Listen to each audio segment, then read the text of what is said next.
I am Harper, 28 years old, and for most of my life, I was the invisible child in a family where brilliance was currency and approval felt rationed. You could say I learned the art of listening before I ever found my own voice.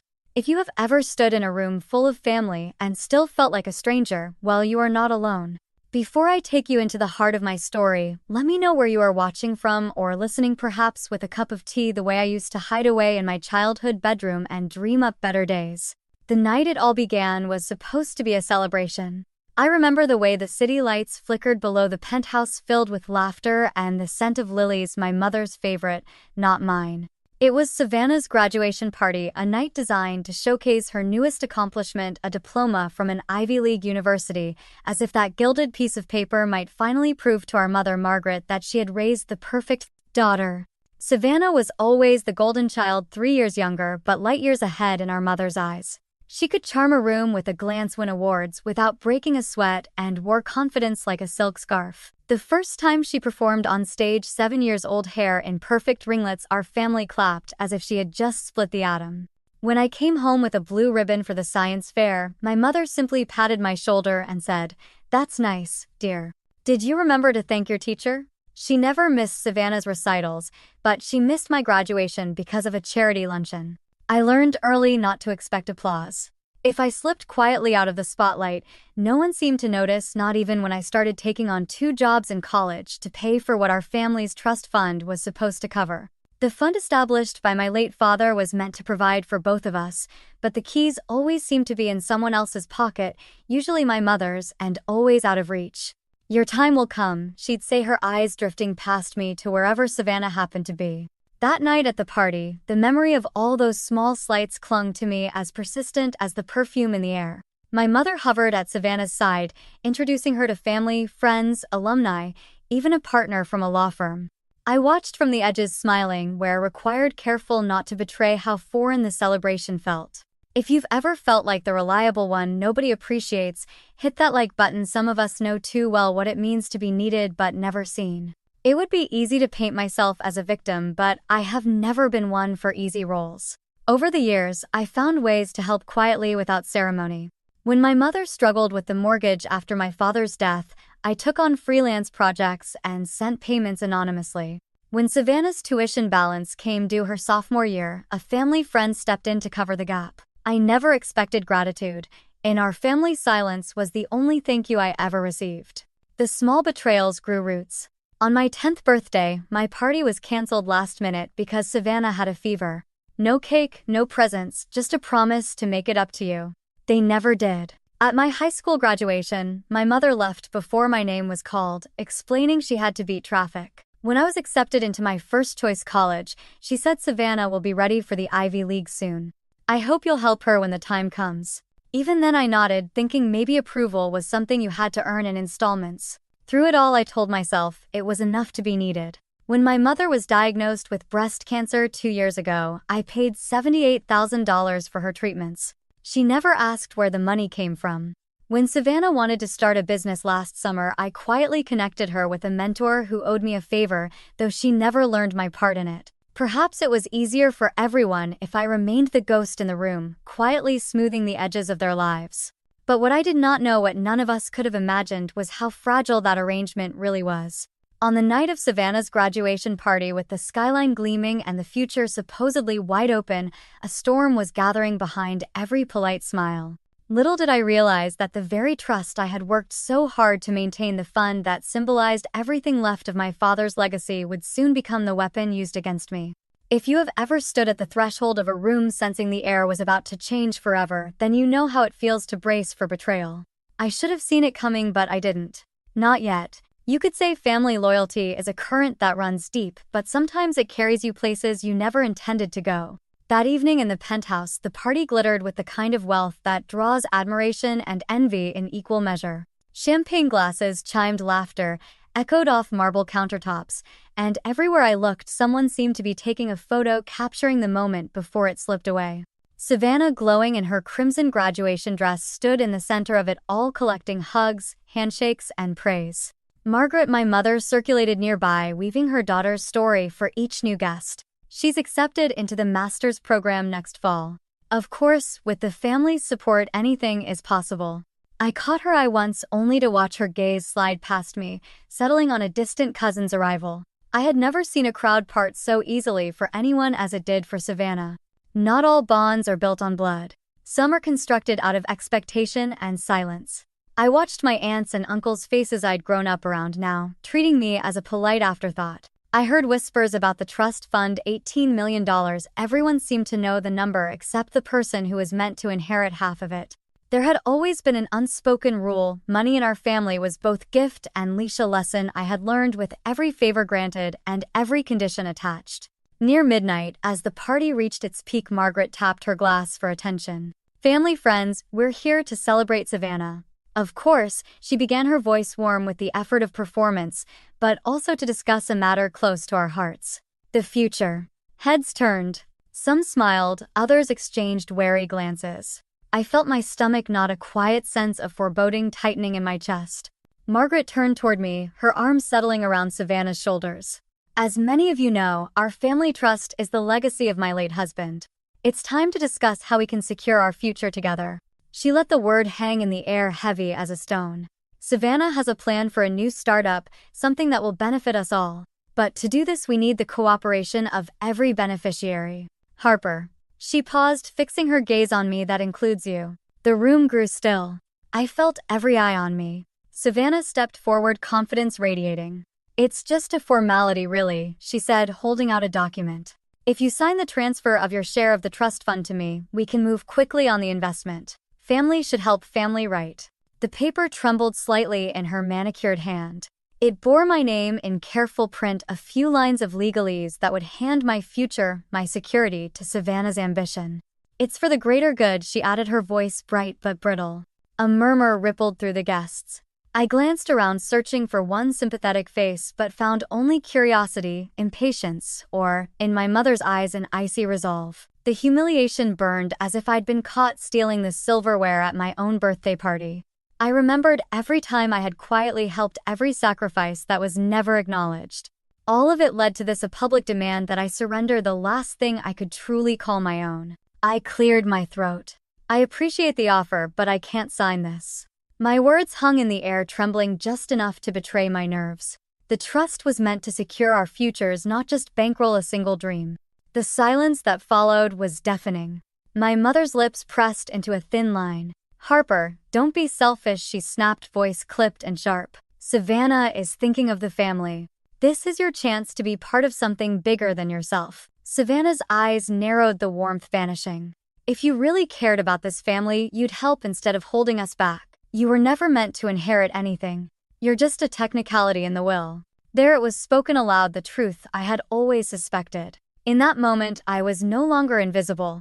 I was the problem, the obstacle, the one who stood between Savannah and everything she believed she deserved. The guests watched, hungry for drama. I felt the humiliation swell, not just for myself, but for all the years I'd tried to prove I belonged. Before I could speak, Margaret stepped closer, lowering her voice, so only I could hear. "You've had your turn, Harper. Don't make this ugly. Sign the paper and we can all move on." If you've ever felt the weight of family expectation pressing you into a corner, you know how hard it is to stand your ground. I steadied myself, heart pounding, and quietly shook my head. Margaret straightened, her voice returning to its performative warmth. "Very well. I suppose some people have to learn the hard way." The conversation moved on, but the air had changed. I could feel the looks, the whispers, the judgment settling around me like a heavy shawl. For the first time, I realized the price of belonging to this family might be higher than I was willing to pay. If you've ever been pressured to give up what's rightfully yours or shamed for saying no, you know what I felt then: a mix of fear, anger, and the faintest spark of resolve. What I didn't know was that the worst was yet to come.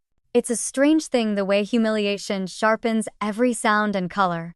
After I refused to sign away my future, the party's warmth thinned. People whispered behind their champagne flutes, careful not to meet my eyes. I could feel it, a gentle freeze, as if my presence brought in a chill nobody wanted to acknowledge. There are moments when family feels less like home and more like a stage, and that night every light seemed trained on me, waiting for me to trip. Savannah, of course, wasted no time reclaiming her spotlight. She circled back to her admirers, her laughter brittle as crystal. Some people just don't understand sacrifice, she declared loudly enough for anyone within 10 feet to hear. It's always the ones who contribute the least who have the most to say. A wave of polite laughter rippled through the guests, though a few shifted uncomfortably. I glanced down at my hands, willing myself not to flush. If you've ever been made a public example for standing your ground, you know how the room can close, an air tightening around your ribs. But Margaret wasn't finished. As the guests gathered for a toast, she raised her glass, her voice ringing with pride and pointed intent. To Savannah, who knows the true meaning of family loyalty. May we all learn to put the group ahead of ourselves. Her gaze flicked toward me, sharp as a slap. It was a performance, but the message was clear. I was no longer just invisible, I was expendable. I tried to leave quietly, but Savannah intercepted me by the terrace doors. Her smile was syrupy, her words venomous. This house was never yours, Harper. Don't mistake my mother's pity for real belonging. You should be grateful you were even invited tonight. She stepped closer, lowering her voice to a hiss. If you don't sign, you'll regret it. For a moment I stood frozen, rage and shame wrestling inside me. Before I could reply, Savannah did something that to this day I still can't fully explain. In one quick practiced motion, she flung her glass of wine across my dress, staining the fabric deep red. A collective gasp shot through the room, and a dozen phones appeared, cameras capturing every second. Someone left. Someone else muttered, serves her right. I stared at the ruined dress, at Savannah's satisfied smirk, at Margaret's stony indifference. It was as if all the years of quiet, all the times I'd bitten my tongue and carried their burdens, meant nothing. Humiliation, it turns out, can be a public sport. But the night wasn't finished with me yet. Not long after, my phone buzzed, first once, then again, then in a rapid-fire cascade. A group chat filled with alumni from Savannah's university was suddenly ablaze with screenshots. Savannah had shared messages out of context, fragments of private conversations between us. She painted me as jealous, petty, a roadblock to her dreams. I watched stunned as people I barely knew piled on, their comments cruel and dismissive. If you have ever been the subject of a whisper campaign, you know how powerless it feels. I tried to reply to defend myself, but the momentum had shifted. The story was already written, and I was cast as the villain. And yet, out of the chaos, an unexpected voice spoke up. Jenna, a childhood friend I hadn't seen in years, appeared at my side. She wrapped an arm around my shoulders and raised her voice just enough for the crowd to hear. Funny how quick everyone is to judge, considering what's really going on. Would you all like to see what Savannah sent to Margaret last week? She turned her phone and on the screen played a video, grainy but clear, showing Savannah in a heated argument with Margaret, demanding the trust be changed, threatening to go public with family secrets if she didn't get her way. The room went silent, tension slicing through the air. Margaret tried to speak, but the damage was done. Whispers turned now in my direction, but softer questioning. Savannah's mask slipped, her confidence flickering. Before anyone could react further, security hired for the event, though now out of their depth, approached me quietly. Miss Harper, Margaret would like you to leave. For your own comfort, of course. I nodded, numb, gathering what dignity I had left. The party swirled behind me, a blur of faces and judgment. As I rode the elevator down, my phone still buzzing with cruel messages, I realized what I should have known all along. Sometimes the family you're born into is the last place you'll find kindness. If you've ever walked away from a place you once called home, unsure whether you'll ever return, you know the weight I carried that night. But what I didn't realize was that this humiliation, public, brutal, unforgettable, would be the thing that set everything else in motion. What none of them knew, not Savannah, not Margaret, not the guests gleefully recording my shame, was that I was not out of options. I had allies of my own, and soon the story would no longer be theirs to tell. I have always believed there are two kinds of people in a crisis: those who scramble to cover their tracks, and those who walk straight through the fire, head held high. The night I left that party, I was neither. I was simply exhausted, humiliated, yes, but more than that, finally clear-eyed. Sometimes rock bottom is where the ground becomes solid under your feet. Jenna, my oldest friend, followed me out into the quiet street, her presence more comforting than any words could have been. She handed me her phone. "Keep this," she said. "The video's backed up to my cloud. Let them try to delete it." We sat on the curb under a flickering street lamp, listening to the city's distant hum. For the first time in my life, I realized I was done trying to earn a place at someone else's table. Let Savannah have her applause.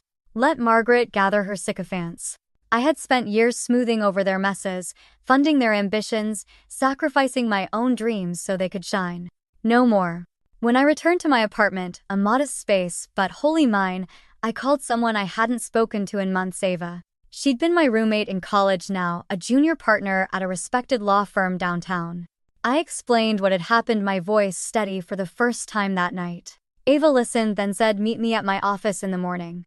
And bring every document you have." Sleep didn't come easily.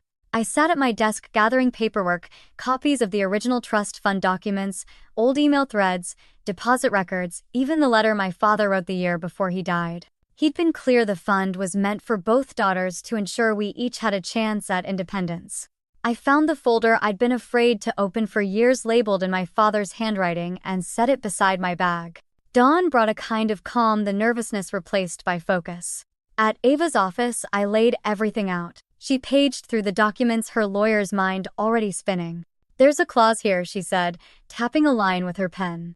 "Any changes to the trust require both beneficiaries' explicit consent, not just a signature but notarized approval. If Margaret and Savannah tried to alter the fund without your knowledge, it's not just immoral, it's illegal." The word illegal settled between us, carrying more weight than I expected. I thought of all the times Margaret had reminded me I owed her, that everything I had was by her grace. I wondered how she'd look when she realized grace was no longer hers to give. Ava smiled, the kind of smile you want on your side in a fight. "We're not going to court, at least not yet, but we will let them know you're not alone. I'll draft a letter to the trust administrators and the family lawyer demanding a freeze on the account until we can review the records. In the meantime, you should prepare for backlash." I left her office with a copy of the letter and a new sense of agency. I sent the letter to the trust's board, copying Margaret and Savannah. For the first time, I didn't worry about being labeled difficult or ungrateful. I was standing up for myself and for the truth. Jenna helped me draft a message to the alumni group, attaching the video and a brief, dignified note. "There are always two sides to a story. Please consider this before you judge." Within an hour, my phone buzzed, not with attacks, but with support. Messages poured in, some apologizing for believing Savannah, others offering to vouch for my character.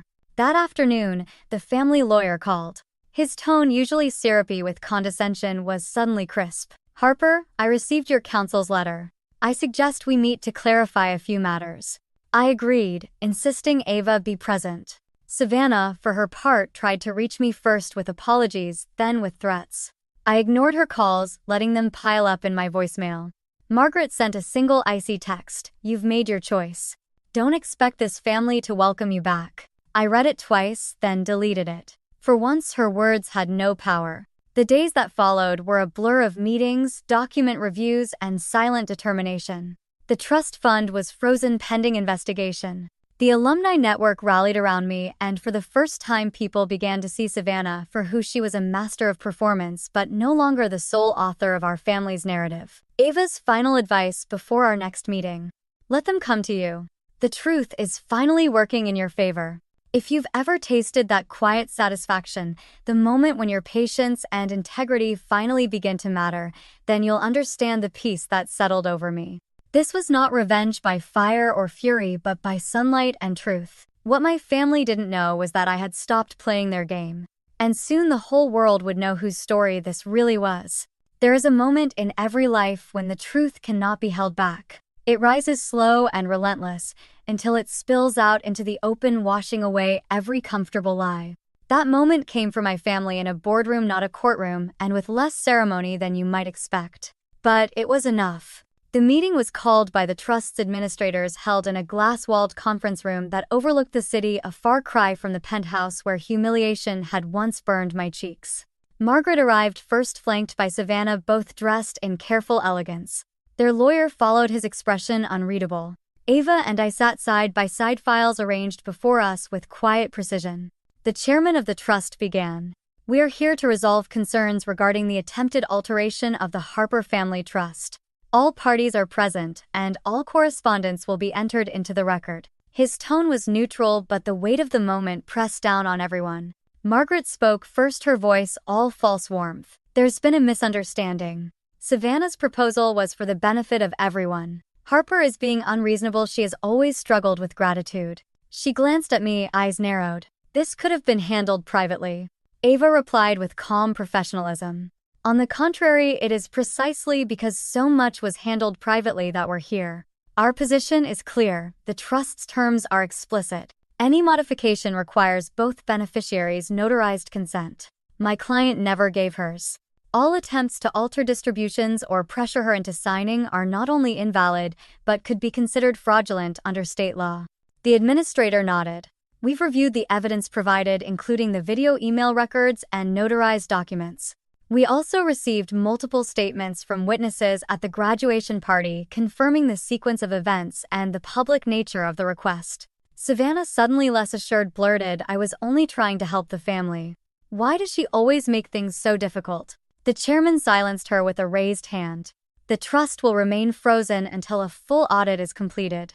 In the interim, all beneficiaries are to refrain from further attempts at redistribution. Harper's share remains protected. Any additional attempts to coerce, shame, or manipulate her will result in legal proceedings." A hush fell. For the first time, Margaret and Savannah seemed uncertain, stripped of their confidence. Their lawyer leaned in, whispering urgently, but the damage was already done. The story had shifted. My humiliation, once so public, was now their embarrassment, visible in the tight set of Margaret's jaw, the flush on Savannah's cheeks. As the meeting concluded, the administrator turned to me. "Miss Harper, thank you for your patience and composure. The integrity of your father's wishes will be upheld."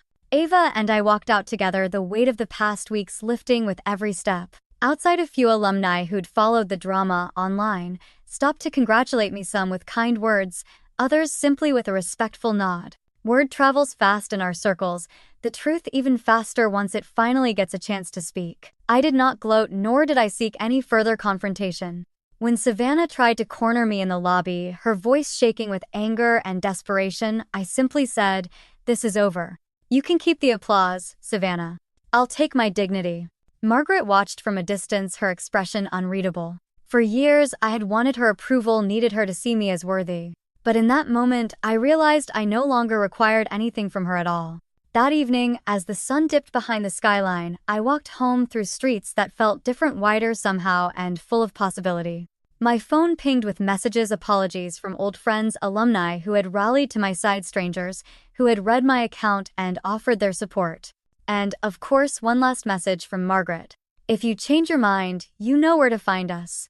I deleted it without a second thought. If you've ever endured public shame only to emerge stronger, you know this feeling, the quiet, steady satisfaction of having stood your ground. Justice had been served, not with vengeance, but with truth. But the real victory was this: I was free. Not just from the trust or from Margaret's shadow, but from the belief that my worth depended on anyone else's approval. What none of them realized as they left that boardroom was that the story was never about money at all. It was about finally coming home to myself. 6 months have passed since that final confrontation in the boardroom. Time, I've learned, is the gentlest architect, quietly rearranging the landscape of your days until one morning you wake and barely recognize the view.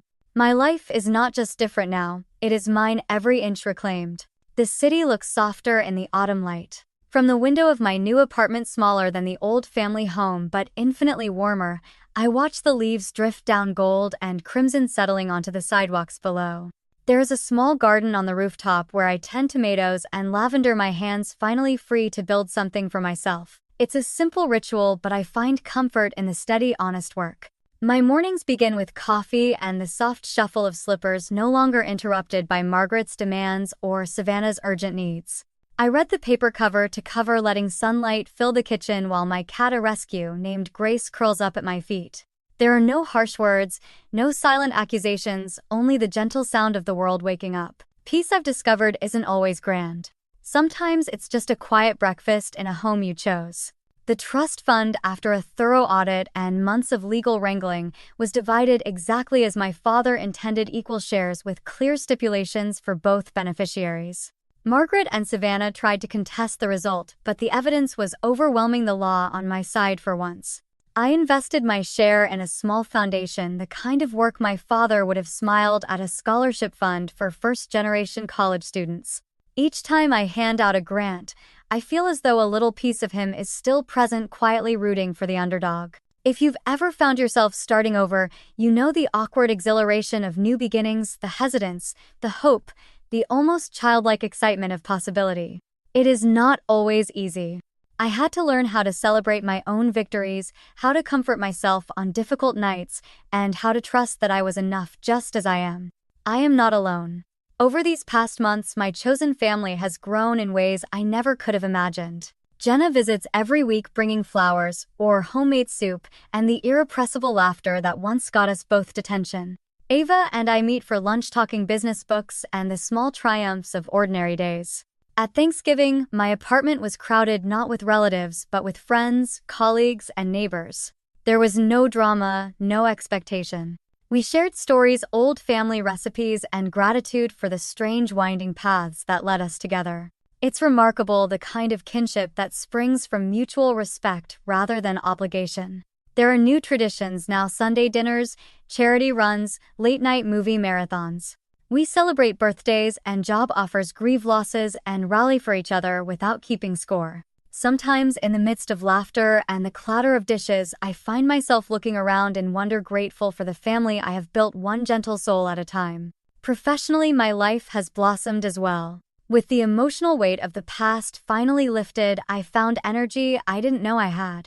I took a position with a nonprofit organization, ironically the same one Margaret once dismissed as a waste of a good education.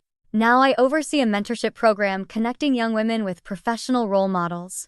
I help them see their own worth, encouraging them to ask for what they deserve and never to apologize for taking up space. The work is demanding, but it fills me in a way money never could. There are days when memories return sharp and unexpected. Sometimes I see Savannah's face in a magazine or hear Margaret's voice in a passing conversation, clipped and precise. I don't flinch anymore. If anything, I wish them peace and perhaps a small measure of understanding. My mother reached out once, a brief email full of apologies that danced around the truth without ever touching it. Savannah sent a letter, too long, rambling, defensive, and finally quietly pleading. "Can we try again?" she wrote. I hesitated, but in the end, I replied with simple honesty. "I wish you healing, Savannah. I hope you find your own path. I do not carry bitterness. Life is too short, and forgiveness is a gift I give myself first. The past is part of me, but it does not own me. Sometimes the families we are born into cannot see us clearly, blinded by their own pain and expectation. That's a sorrow, yes, but also an invitation to seek out those who do see, who love us without condition, who become our shelter in the storm." If you're listening to this and wondering if you have the strength to start over, let me tell you, you do. If you've ever been humiliated by those who should have protected you, if you've had your voice silenced or your worth diminished, know that you are not alone. There are people out there, sometimes strangers, sometimes friends, waiting to be found, who will celebrate your every small victory, who will offer comfort in the dark, who will remind you again and again that you are enough. Have you ever had to redefine what family means to you? Do you believe that blood ties alone entitle someone to your loyalty, or do you think that true kinship is something earned moment by moment through kindness and respect? I would love to hear your stories in the comments below. Each of us carries wounds, and each of us, if we're lucky, finds a way to turn them into wisdom. In the end, this isn't a story about money or even about betrayal. It's a story about coming home first to the truth, and then to ourselves. The road is long and not always kind, but I've learned that sometimes losing everything you thought you needed is the only way to discover what you truly have. Now, as dusk settles over the city and I close the windows against the chill, I feel a peace I once thought impossible. My life is not perfect, but it is real and it is mine. There are friends at my table, purpose in my days, and hope steady, unwavering, guiding me forward. Thank you for listening, for witnessing my journey, and for sharing your own. Until next time, remember, family is not who you are born to, but who you choose to love. And every ending is in its own way the beginning of something new.